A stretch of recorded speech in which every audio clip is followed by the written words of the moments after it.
हरे कृष्णा। आज के हमारे पुराणों के पन्नों में आपका स्वागत है और आज हम चर्चा करने वाले हैं। कई बार लोग पूछते हैं भगवान की जब परिक्रमा की जाती है तो कितनी परिक्रमा करनी चाहिए? 3, 4। हम देखते हैं अलग अलग मंदिरों में अलग अलग लोग अलग अलग प्रकार से परिक्रमा कर रहे हैं। शिव जी के मंदिर में जाते हैं तो हमें कितनी करनी चाहिए? कृष्ण भगवान के मंदिर में जाते हैं तो कितनी करनी चाहिए?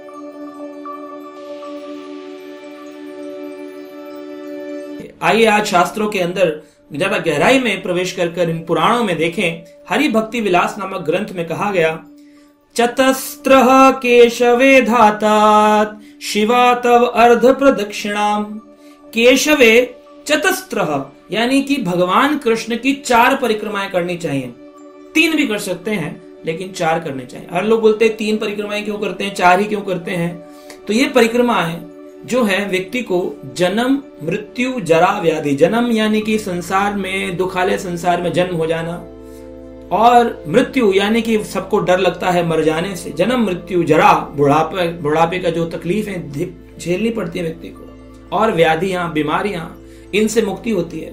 3 परिक्रमा करने वाले व्यक्ति तमोगुण, रजोगुण और सतोगुण, इन 3 प्रकार के बंधन से जो जीवात्मा बंधी है उनसे मुक्त हो जाते हैं। भगवान सभी बंधनों को नाश करते हैं। और परिक्रमा करते वक्त हम केंद्र में भगवान कृष्ण को रखते हैं कि भगवान कृष्ण मेरे जीवन के केंद्र बिंदु हूं, the centre of my life, centre focus point Krishna. इस प्रकार से चतस्त्रः केशव धात शिवे तव अर्ध प्रदक्षिणाम। प्रदक्षिणा परिक्रमा को संस्कृत में बोलते हैं प्रदक्षिणा। अर्ध प्रदक्षिणा यानी चंद्राकार में प्रदक्षिणा की जाती है।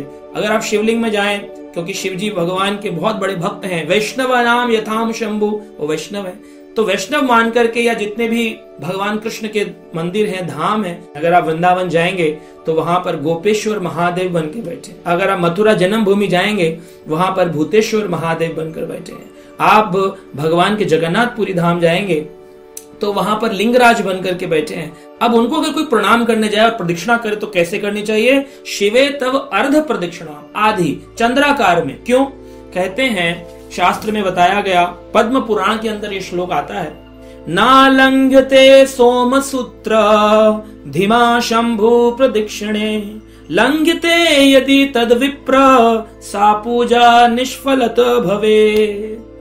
अगर किसी विप्र ने ना लंघते सोम सूत्र, यानी शिवलिंग होता है, शिवलिंग के साइड में एक ऐसे एक थोड़ा सा बना होता है शिवलिंग का ज्योति स्वरूप में, जैसे दिया होता है तो उसका एक पोजीशन होता है, उसमें फिर वहां से जल बहकर के मंदिर से बाहर जा रहा होता है या दूध अभिषेक करते बाहर जा रहा होता है। तो उसकी जो अर्ध, उसका कभी भी सर्कल पूरा नहीं करना चाहिए, आधा लगाएं और उस जल को बिना लांघे वापिस चले। इसको कहते हैं सोम सूत्र, जहां से जल निकलता है।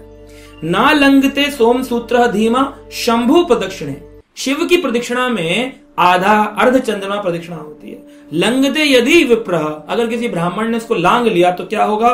सा पूजा निष्फल भवे, उसकी पूजा निष्फल हो जाएगी। हमारे भारत में देखते हैं कई लोगों को ज्ञान ही नहीं है इस चीज का। शिव जी हैं, भोले बाबा हैं, अरे वो वैष्णव हैं बहुत बड़े, और वैष्णव की कृपा है कि मुझे हरि चरणों में प्रीति हो जाए, और उसके लिए अगर हम उनसे कृपा मांगने जाते हैं, अर्ध प्रदक्षिणा करनी है, आधी प्रदक्षिणा करनी है, तो इन प्रदक्षिणाओं के बड़े फल मिलते हैं। अगर कोई व्यक्ति केशव यानी कृष्ण भगवान की 4 परिक्रमाएं करता है, कहते हैं उसे समस्त कोटि तीर्थ भ्रमण का फल मिल जाता है। समस्त कोटि, संसार में कितने तीर्थ हैं, वो सारे तीर्थों में भ्रमण का फल, सारे तीर्थों में स्नान का फल मिल जाता है। और कहते हैं कि संसार के चक्र से वो व्यक्ति मुक्त होता है, जन्म मृत्यु जरा व्याधि आदि चीजों से मुक्त हो जाता है। तो जब भी भगवान के मंदिर में जाएं, अपने केंद्र में कृष्ण को रखें, जन्म मृत्यु जरा व्याधि से मुक्त हो, संसार चक्र से मुक्त हो, ब्रह्मांड में सभी तीर्थों में भ्रमण करने का फल प्राप्त करें, पूर्ण शुद्ध नदियों में स्नान करने का कृपा प्राप्त करें, परिक्रमा अवश्य करें, कृपा प्राप्त करें ठाकुर जी की, यही हमारी मनोकामना है। हरे कृष्णा।